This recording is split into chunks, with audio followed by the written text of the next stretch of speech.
चलते चलते मेरी मुलाकात लू फेफेई से हुई। मैंने उत्सुकता से उसकी तरफ देखा। तुम कहाँ जा रही हो? लू फेफेई रुकी, लेकिन उसने एक शब्द भी नहीं कहा। उसने बस अपने हाथ बांधे और काफी देर तक मुझे घूरती रही। उसकी घूरने की वजह से मैं पूरी तरह से उलझन में पड़ गया। आखिरकार वो बोली, तुम प्रिंसिपल के ऑफिस में क्या कर रहे थे? तुम उस जो म्याओ के लिए प्रिंसिपल के ऑफिस गए थे ना, है ना? कुछ तो बोलो। क्या तुम्हें जो म्याओ के बारे में पता है? लू फेफेई ने अपने गुलाबी होंठ भींचे और उदास मन से बोली, हमारा एक पुराना इतिहास है, मैं उसे कैसे नहीं जानूंगी। फिर उसने बेहद निराशा के साथ मेरी तरफ देखा। गुचेन, तुम बहुत बड़े घटिया इंसान हो। जैसे ही तुम्हें कोई सुंदर लड़की दिखती है, तुम बिना सोचे समझे उसके पीछे भागने लगते हो। अब मुझे सब समझ आ रहा है। जिस लड़की का जिक्र तुम पहले कर रहे थे, वह शुरू से जो म्याओ ही थी। और जब तुम थोड़ी देर पहले कार से जल्दी उतरना चाहते थे, वो भी इसलिए था क्योंकि तुमने जो म्याओ को देख लिया था, है ना? इसीलिए तुमने मुझे छोड़ दिया। सही कहा ना? आखिर तुम्हारा चक्कर क्या है? अगर तुम्हें मुझ में कोई दिलचस्पी नहीं है तो साफ कह दो, ठीक है? ऐसा नहीं है कि मैं तुमसे चिपकी रहूंगी और तुम्हें कभी जाने नहीं दूंगी। ये सब कहने के बाद उसने नम आंखों से मेरी तरफ देखा। लू फेफे को रोते देखकर मेरे दिल को थोड़ा दर्द हुआ। मैंने धीरे से समझाया, फेफे, मेरा वैसा कोई मतलब नहीं था। मैं उसे सिर्फ एक दोस्त मानता हूँ, उससे ज्यादा कुछ नहीं। दोस्त? तुम दोनों का एक दूसरे को छूने और करीब होने का वीडियो तो पूरे स्कूल में फैल चुका है। अब तक किसे नहीं पता कि तुम पहले ऐसे लड़के हो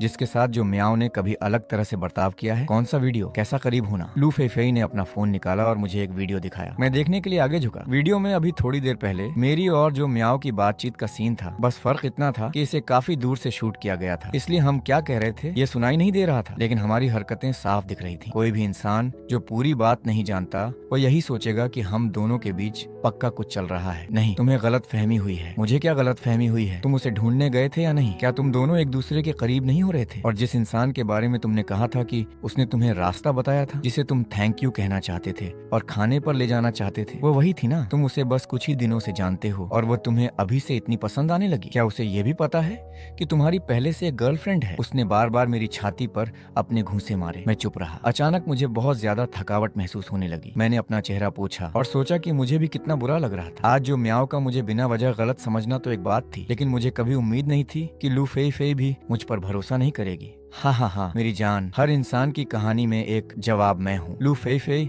असल में सीढ़ियों के कोने में छिपी हुई थी। उसने ऊपर देखा पर उसे मैं नहीं दिखा। उसने गुस्से में अपना सिर अपने घुटनों में छिपा लिया। कुचेन, तुम बहुत बड़े बेवकूफ हो। उसकी आंखों में फिर से आंसू भर आए। लू फेई ने अपनी आवाज दबाई और धीरे धीरे सिसकने लगी। उसे इस तरह रोए हुए कितना वक्त हो गया था। वो बचपन से ही अपने घर वालों की लाडली रही थी। उसे भला कभी इतना दुख और शिकायत कब सहनी पड़ी थी? और वो बंदा गुचेन, वो ऐसा कैसे कर सकता था? वो जितना इसके बारे में सोचती, उसे उतना ही गुस्सा आता और उतना ही बुरा लगता। उसे खुद नहीं पता था कि वो कब तक रोती रही। तभी लू फेई की धुंधली नजर में लंबी टांगों की एक जोड़ी दिखाई दी। फेई, आखिरकार उसने अपने दिमाग का इस्तेमाल किया और उसे ढूंढते हुए वहां आ गया। वो बहुत बेचारगी से रो रही थी, किसी छोटे खरगोश की तरह जिसके साथ बहुत अन्याय हुआ हो। तुम ठीक तो हो ना? मैं अपने होश में आया। लू फेई को अचानक थोड़ी शर्मिंदगी महसूस हुई। वो नहीं चाहती थी कि मैं उसे इस हालत में देखूं। हे, तुम्हें पता कैसे चला कि मैं यहाँ हूँ? उसकी आवाज सुनकर मैंने हल्की सी त्योरी चढ़ाई और पूछा, तुम कब से यहाँ छिपी हुई रो रही हो? लू फेई ने कोई जवाब नहीं दिया। वो खड़ी हुई और मुझसे बोली, चलो बाहर चलकर बात करते हैं। हम दोनों खाली पड़े कैंपस के रास्ते पर चलने लगे। क्योंकि क्लास का टाइम था, इसलिए आसपास कोई नहीं था। वहाँ एकदम सन्नाटा था। मैंने लू फेई से पूछा, क्या तुम वापस क्लास में जा रही हो? उसने एक पल के लिए सोचा, अपना सिर हिलाया और कहा, नहीं, मुझे वापस नहीं जाना। बिना शीशा देखे भी वो अंदाजा लगा सकती थी कि रोने की वजह से उसकी आंखें कितनी लाल हो चुकी थी। अगर वो वापस जाती तो बाकी स्टूडेंट्स उत्सुक हो जाते। हालांकि कैंपस काफी बड़ा था, लेकिन बिना किसी वजह के ऐसे ही घूमना भी लोगों का ध्यान खींचता। इसलिए हम दोनों एक छोटे से पार्क में चले गए। फिर हम दोनों एक ही समय पर बोल पड़े, आई एम सॉरी, ये मेरी गलती है। हम दोनों एक सेकंड के लिए ठिठके, फिर एक दूसरे को देखकर मुस्कुरा दिए। I am so sorry Fei, मुझे तुम्हारे साथ ऐसा बर्ताव नहीं करना चाहिए था। जो म्याओ और मैं सच में सिर्फ दोस्त हैं। मुझे कभी उम्मीद नहीं थी कि वो हमारे बीच की दूरी की वजह बन जाएगी। और जो मैंने पहले उससे मिलने और खाने पर जाने के बारे में कहा था, वो सिर्फ उसे थैंक यू कहने के लिए था। रही बात उस वीडियो की, तो मैं असल में जाने ही वाला था। वो तो उसी ने आगे बढ़कर मुझे पकड़ लिया था। उसके बाद हमने पूरे टाइम आपस में दूरी बनाए रखी। गलती मेरी भी थी, मुझे तुम पर भरोसा करना चाहिए था। सच कहूँ तो मुझे बस थोड़ी जलन हो रही थी। मुझे लगा कि तुम जो म्याओ के बहुत करीब जा रहे हो और मुझे नजरअंदाज कर रहे हो, इसीलिए मैं इतनी अपसेट थी। भले ही मुझे अभी भी काफी गुस्सा आ रहा है, लेकिन चूंकि तुम आखिरकार मुझे सीढ़ियों में ढूंढने आ ही गए, तो तुमने अच्छा किया। और मैंने भी तुम पर गलत इल्जाम लगाया, तो चलो हिसाब बराबर। मैंने तुम्हें माफ किया। चलो सीधे घर चलते हैं। वापस जाकर तुम्हें अपनी आंखों पर अच्छे से बर्फ लगानी होगी, वरना कल तुम बिल्कुल पांडा जैसी लगोगी। मेरी बात सुनकर लू फेई ने मुझे फिर से घूरा। मैं जोर से हंस पड़ा, अपना हाथ उसके कंधे पर रखा और घर जाने के लिए तैयार हो गया। घर पहुंचकर हमने खुद को थोड़ा फ्रेश किया। दिन बहुत लंबा और थका देने वाला था, इसलिए हम बस सोने की तैयारी करके सो गए। अगले दिन जब हम स्कूल पहुंचे तो मैं एकेडमिक बिल्डिंग की तरफ पैदल जा रहा था कि मुझे अपने सामने फिर से जो म्याओ की पीठ दिखाई दी। ओह उम्मे, तो मैंने लू फेफे को बताया मैं जो म्याओ से कुछ बातें करने जा रहा हूँ। कल उस बात को पूरा नहीं कर पाए। इतना कहने के बाद इस डर से कि कहीं लू फेफे फिर से गुस्सा न हो जाए, मैंने जल्दी से जोड़ा, बस तुरंत आ जाऊंगा, 5 मिनट में वापस आता हूँ। इतना कहकर मैं तुरंत भागकर वहाँ चला गया। पीछे लू फेफे दबी आवाज में हूंफ करती रह गई और मेरा इंतजार करने के लिए एक तरफ खड़ी हो गई। जो म्याओ, एक सेकंड रुकना, मैंने उसे आवाज दी। जो म्याओ मुड़ी और मुझे देखकर मुस्कुराई। Good morning, good morning Guchen. उस सिक्योरिटी गार्ड के बारे में मेरी पूरी बात सुनने के बाद उसने हैरानी से जवाब दिया, मुझे उम्मीद नहीं थी कि तुम सच में प्रिंसिपल के पास जाओगे। मैंने प्रिंसिपल से कहकर गार्ड को वापस नौकरी पर रखवा दिया है, इसलिए तुम्हें चिंता करने की जरूरत नहीं है। जो म्याओ ने मुझसे फिर से माफी मांगी। मैंने सच में तुम पर गलत इल्जाम लगाया था। I am so sorry. कोई बात नहीं, सब ठीक है। ठीक है, फिर मैं क्लास के लिए निकल रहा हूँ, फिर मिलते हैं, बाय। इतना कहने के बाद मैं लू फेई को ढूंढने गया और हम साथ में निकल गए। इस मोड़ पर मैं भी लू फेई से अलग होकर अपनी क्लास की तरफ बढ़ा। जैसे ही मैं अंदर जाने ही वाला था, मैंने जो म्याओ को पास से गुजरते हुए देखा। क्लास का टाइम लगभग हो ही चुका था। जो म्याओ अपनी क्लास में वापस क्यों नहीं जा रही थी, सिर्फ 1 मिनट बचा था। तो उत्सुकता के मारे मैं उसके पीछे पीछे चल दिया। दूसरी तरफ जैसे ही लू फेई बैठी, उसके चेहरे की मुस्कान गायब हो गई और वह फिर से एकदम गंभीर हो गई। उचेन डर से कांपती हुई पास आई और सावधानी से पूछा, मैडम। लू फेई की पतली उंगलियां डेस्क पर बजने लगी। वह बेहद चिढ़ी हुई लग रही थी। काफी देर बाद वह आखिरकार बोली, तीसरी मंजिल पर दूसरी क्लास में जाओ, मेरे लिए एक काम करो। जी। गुचेन ने दबकर सहमति जताई और उसके अगले शब्दों का इंतजार करने लगी। जाकर देखो कि क्या गुचेन अभी अपनी क्लास में है या नहीं और वो किससे बात कर रहा है। जो भी बात हो मुझे आकर बताना, लेकिन उसे ये पता नहीं चलना चाहिए कि तुम वहाँ हो, समझे? समझ गई। लू फेई ने अपना हाथ हिलाया। उसके चेहरे के भाव थोड़े शांत हुए और एक हल्की सी मुस्कान दिखाई दी। मैं अभी जाती हूँ, उचियान ने क्लासरूम से बाहर भागते हुए कहा। हालांकि बाहर निकलने के थोड़े ही देर बाद उसकी मुलाकात सीढ़ियों से ऊपर आ रहे बाई चिंगरांग से हो गई। बाई चिंगरांग सेकेंड ईयर के छात्रों में सबसे हैंडसम लड़का था। वह लू फेई का सबसे बड़ा दीवाना था और खुद को लू फेई का बॉयफ्रेंड मानता था। जैसे ही उसने बाई चिंगरांग को देखा, उचियान ने तुरंत मक्खन लगाते हुए उससे कहा, जीजा जी मिस से मिलने आए हैं, वह आपका ही इंतजार कर रही है। बाई चिंगरांग का रंग गोरा था और जब वह मुस्कुराता नहीं था तो उसके चेहरे से एक अजीब सा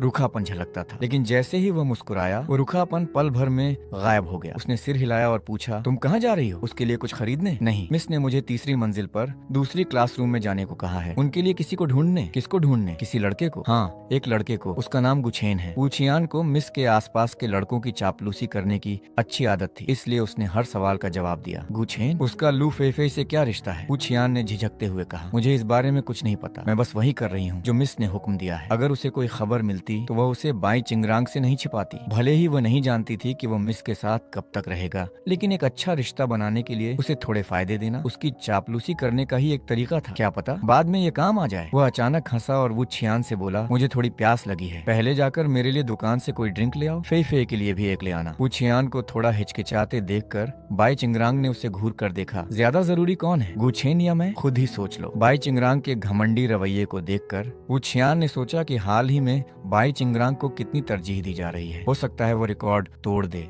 और लू फेई के साथ सबसे लंबे समय तक रहने वाला लड़का बन जाए। इसके अलावा मिस भी हाल के दिनों में उससे ऊबती हुई नहीं लग रही थी और उनका कोई नया निशाना भी नहीं था। इसीलिए अपने फायदे नुकसान का अंदाजा लगाने के बाद उसने फैसला किया कि बाई चिंगरांग थोड़ा ज्यादा जरूरी था। तो उसने जल्दी से उसकी चापलूसी करते हुए कहा, आपको पूछने की भी जरूरत है क्या? जाहिर है कि आप ही सबसे ज्यादा जरूरी हैं। मैं अभी जाकर ले आती हूँ। चिंता मत करो, मेरे यहाँ होते हुए फेफे गुस्सा नहीं होगी। तुम ड्रिंक्स लेकर पहले वापस आ सकती हो। उस गुचेन नाम के लड़के को ढूंढने के लिए बाद में भी समय मिलेगा। बिल्कुल जीजा जी, आपकी एक बात किसी और की 10 बातों के बराबर है। ठीक है, अब जल्दी जाओ, अपनी बकबक बंद करो। वो छियान को जाते हुए देखकर, जो सच में दुकान की तरफ ही जा रही थी, बाई चिंगरांग ने आखिरकार अपनी नजरें हटाईं और धीरे धीरे क्लासरूम की तरफ बढ़ा। फेफे जैसे ही वो अंदर घुसा, वो सीधे लू फेई की तरफ बढ़ा। लू फेई के बगल वाली डेस्क हमेशा खाली रहती थी। दरअसल ये खास तौर पर उसके दोस्तों के बैठने के लिए रखी गई थी। जब भी वे मिलने आते थे, बाई चिंगरांग उसके बगल वाली कुर्सी पर बैठ गया, अपना हाथ उसके कंधे पर रखा और बड़े हक से उसे सट कर बैठ गया। लू फेई की तरफ से कोई जवाब न मिलने पर आखिरकार उसने ध्यान दिया कि क्लासरूम का माहौल थोड़ा अजीब था। उसने ऊपर देखा तो लू फेई का चेहरा बिल्कुल सपाट और भावहीन पाया, जिसे देखकर वह चौंकने से खुद को रोक न सका। चिंता जताने का नाटक करते हुए उसने पूछा, फेफे क्या हुआ? तुम्हें किसने गुस्सा दिलाया? लू फेई पहले से ही थोड़ी चिढ़ी हुई महसूस कर रही थी। उसे यहाँ देखकर वो और भी ज्यादा चिढ़ गई। तुम यहाँ क्यों आए हो? मुझे तुम्हारी याद आ रही थी, बाई चिंगरांग ने प्यार से उसकी तरफ देखते हुए कहा। लेकिन लू फेफे उस पर ध्यान नहीं दे रही थी। उसका पूरा दिमाग किसी और ही बात में खोया हुआ लग रहा था। बाई चिंगरांग को बुरा लगा, लेकिन उसकी हिम्मत नहीं हुई कि वह यह जाहिर करे। एक मर्द होने के नाते उसके दिल ने उससे कहा कि लू फेफे जरूर इस वक्त गुछेन के बारे में सोच रही होगी। ज्यादा समय नहीं बीता था कि वो छियान ड्रिंक्स लेकर वापस आ गई। वह दरवाजे पर ही रुक गई, अपनी सांसें संभालने के लिए जोर जोर से हाँफने लगी। दोनों हाथों में एक एक ड्रिंक लिए वह चलकर अंदर आई। मिस, आपकी ड्रिंक। उसने वे ड्रिंक्स उनके सामने रखते हुए कहा। लू फेफे की नजर ड्रिंक से हटकर वो छियान के चेहरे पर गई। क्या मैंने तुमसे ड्रिंक लाने के लिए कहा था? मैंने ही उसे लाने के लिए कहा था। मुझे तुम्हारी परवाह है। मुझे लगा कहीं तुम्हें प्यास न लग रही हो। आधा सेकंड के लिए हवा जैसे जम सी गई। अचानक लू फेफे ने उसे एक ठंडी घूर के साथ देखा और बिना किसी रहम के बोली, मेरी नजर के सामने से दफा हो जाओ, मैं तुम्हें दोबारा कभी नहीं देखना चाहती। बाई चिंगरांग ने उसे हैरानी और असमंजस से देखा, जैसे उसने कभी उम्मीद ही न की हो कि वह उस पर इतना गुस्सा होगी। फेफे, मुझे पता है मुझसे गलती हुई, मुझे अपने से दूर मत भगाओ। हालांकि उसका अंदाजा गलत निकला। लू फेफे इस समय उसका नखरा उठाने के मूड में बिल्कुल नहीं थी। मुझे एक बात 2 बार बोलने पर मजबूर मत करो, ठीक है? पर जो मैंने तुमसे पहले कहा था, क्या तुमने वो किया? नहीं मिस, कृपया गुस्सा मत होइए, मैं अभी जाती हूँ। बाई चिंगरांग ने लू फेफे की तरफ देखा और कहा, तो जो तुमने अभी कहा उसका मतलब था तुम मुझसे ब्रेकअप करना चाहती हो? जैसे कि उसे सच मानने से पहले एक साफ जवाब की जरूरत हो। हाँ, लू फेफे ने जवाब में सिर हिलाया। आज से ही मेरे सामने दोबारा कभी अपना चेहरा मत दिखाना। क्यों? वो इतनी बेरहम कैसे हो सकती थी? भले ही उसने पहले भी सुना था कि बड़ी मिस लू वफादार किस्म की नहीं थी। जब तक आप डेट कर रहे हो वो आपके साथ बेहद अच्छा बर्ताव कर सकती थी, लेकिन ब्रेकअप के बाद वो पूरी तरह से बेरहम हो जाती थी। ये सपने में भी मत सोचना कि उन्हें आपके पुराने एहसासों की परवाह होगी या आपकी कोई फिक्र होगी, लेकिन उसे लगा था कि वो अलग है। लू फेफे के शब्द बाई चिंगरांग के लिए बिन बादलों की बिजली की तरह थे, लेकिन बाकी लड़कों के लिए ये अब तक की सबसे बेहतरीन खबर थी, खासकर क्लास के लड़कों के लिए। उनमें से कौन बड़ी मिस लू के करीब आने के लिए ही इस क्लास में नहीं घुसा था, इस उम्मीद में कि वही सबसे पहले उनकी नजर में आए। अब यह बिल्कुल सही मौका था। बड़ी मिस लू फिर से सिंगल हो गई थी। इसका मतलब था कि उन सभी के पास एक मौका था, इसलिए उन्होंने बाई चिंगरांग पर हमला बोलने में कोई कसर नहीं छोड़ी। यहाँ तक कि उन्होंने उसका मजाक उड़ाते हुए कहा, बाहर निकलो, तुम इतने बेशर्म कैसे हो सकते हो? मिस ने तुम्हें पहले ही जाने के लिए कह दिया है और तुम अभी भी उनसे चिपके हुए हो। जल्दी करो और निकलो, अब तुम्हें हमारी क्लास में आने की इजाजत नहीं है। हाँ, क्या तुम देख नहीं सकते कि लू फेफे तुमसे कितनी चिढ़ चुकी है? तुम खुद को समझते क्या हो? जल्दी करो और दफा हो जाओ। लू फेफे की आंखों के सामने कांटा बनना बंद करो। बाई चिंगरांग का चेहरा पीला पड़ गया। शांगड़े कॉलेज में आने के बाद से उसने कभी ऐसी बेइज्जती सहन की थी क्या? अपने अच्छे लुक्स और किस्मत के दम पर वो जल्दी ही मिस का बॉयफ्रेंड बन गया था और उसी वजह से वो पूरे स्कूल की धड़कन बन गया था, क्योंकि शांगड़े का एक बिन लिखा नियम था कि बड़ी मिस लू का बॉयफ्रेंड अपने आप पूरे स्कूल का हार्ट थ्रॉप मान लिया जाता था। उसने हमेशा इस सम्मान का आनंद लिया था। उसे लगता था जैसे वो पूरी दुनिया के केंद्र में हो, लेकिन पहले उसे जितनी तारीफ मिली थी आज वो उतनी ही बुरी तरह से नीचे गिरा था। बाई चिंगरांग आखिरकार उन कड़वे शब्दों को और बर्दाश्त नहीं कर सका और सीधे बाहर भाग गया। लू फेफे ने उस पर एक नजर भी नहीं डाली, लेकिन उसकी शांत नजरें पूरे कमरे में घूम गईं। पल भर में सबने अपने मुंह बंद कर लिए। वो इस समय बहुत बेचैनी महसूस कर रही थी, एक अजीब सी बेचैनी, और उसे खुद नहीं पता था कि ऐसा क्यों था। वो खुद से सवाल किए बिना नहीं रह सकी। जैसे ही वो उठने ही वाली थी, वो छियान भागती हुई आई। मिस, जिस इंसान को आप ढूंढने के लिए कह रही थी वो अपनी क्लास में नहीं है। मैंने उसके क्लासमेट से पूछा, उन्होंने कहा कि वह क्लासरूम में आया था और तुरंत ही वापस बाहर चला गया और तब से वापस नहीं आया है। लू फेफे की आवाज ठंडी थी। क्या वो क्लास में वापस नहीं गया? तो फिर वो कहाँ गया? कोई ताज्जुब नहीं कि वो इतनी बेचैन महसूस कर रही थी। उसकी बुरी आशंका सच साबित हुई थी। मुझे भी इस बारे में ठीक से नहीं पता। वो उलझन महसूस किए बिना नहीं रह सकी। इस गुछेन नाम के लड़के और लू फेफे के बीच आखिर ऐसा क्या रिश्ता था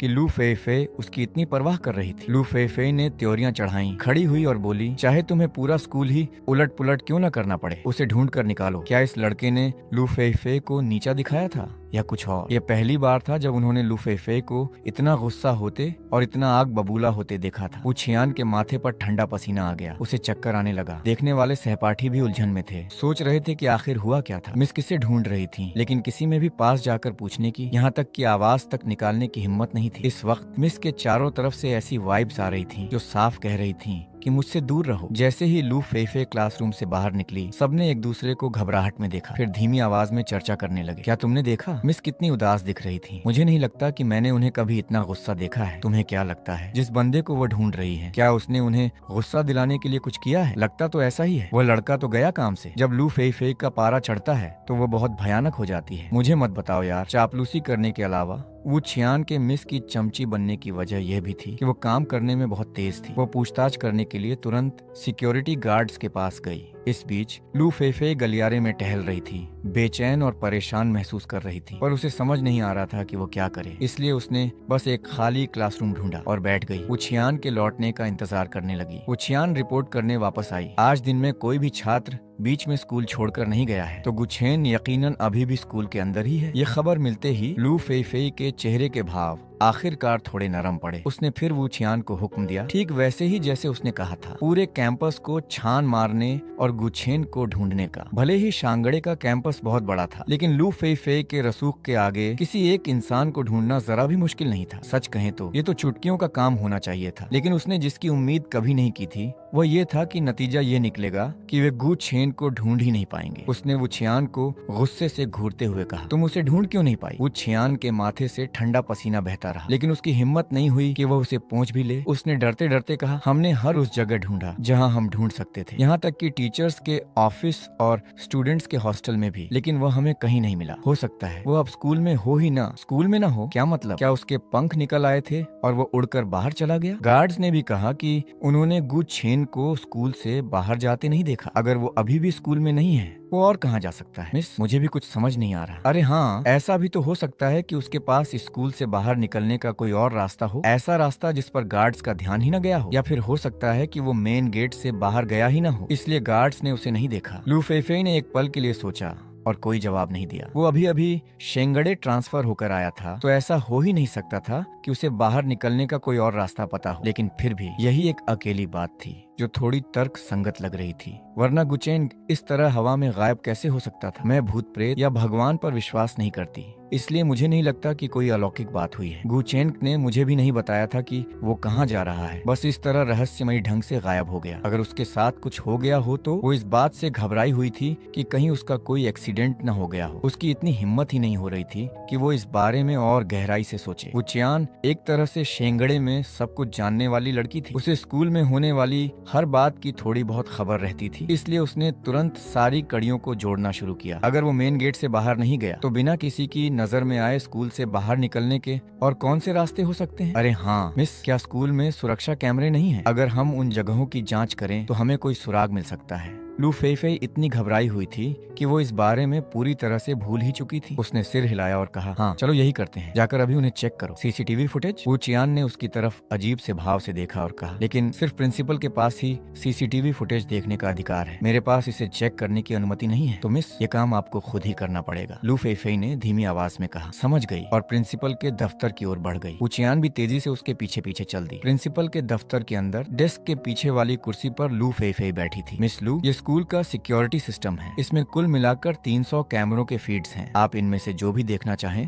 देख सकती हैं। 300? इतने सारे? लू फेफे के माथे पर त्योरियां चढ़ गईं। वो चियान ने उसके चेहरे के भाव देखे और तुरंत समझ गई कि उसका क्या मतलब था, इसलिए वो आगे बढ़ी और बोली, मिस आप मुझे उसकी तलाश क्यों नहीं करने देती? जरूरत नहीं है, मैं ये खुद कर लूंगी। वो चियान थोड़ी हैरान रह गई, लेकिन उसकी कुछ बोलने की हिम्मत नहीं हुई, इसलिए वो एक कदम पीछे हट गई और आदेश का इंतजार करते हुए उसके पीछे खड़ी हो गई। लू फेफे की पतली उंगलियां कीबोर्ड पर तेजी से चलने लगी। भले ही वो पहली बार इस सिस्टम का इस्तेमाल कर रही थी, लेकिन वो इससे बहुत अच्छी तरह वाकिफ लग रही थी। उसने प्रिंसिपल से यह भी नहीं पूछा कि इसे कैसे चलाना है और खुद ही इसे कुशलता से कंट्रोल करने लगी। वो चियान ये सब देखकर हक्की बक्की रह गई। भले ही मिस के कंप्यूटर स्किल्स आमतौर पर सिर्फ गेम खेलने तक ही सीमित थे, लेकिन इस सिस्टम को चलाने का उसका तरीका लगभग बेस मल्टीटास्किंग में माहिर लग रहा था। वो चियान इतने लंबे समय से मिस के साथ थी, फिर भी उसे कभी नहीं पता था कि मिस असल में इतनी हुनरमंद थी। जल्द ही लू फेफे ने उन जगहों का फुटेज निकाल लिया जिनका जिक्र वो चियान ने किया था। उन खास जगहों की 6 वीडियो एक साथ चलने लगी। समय को फास्ट फॉरवर्ड करते हुए ऐसा लग रहा था कि वो एक ही नजर में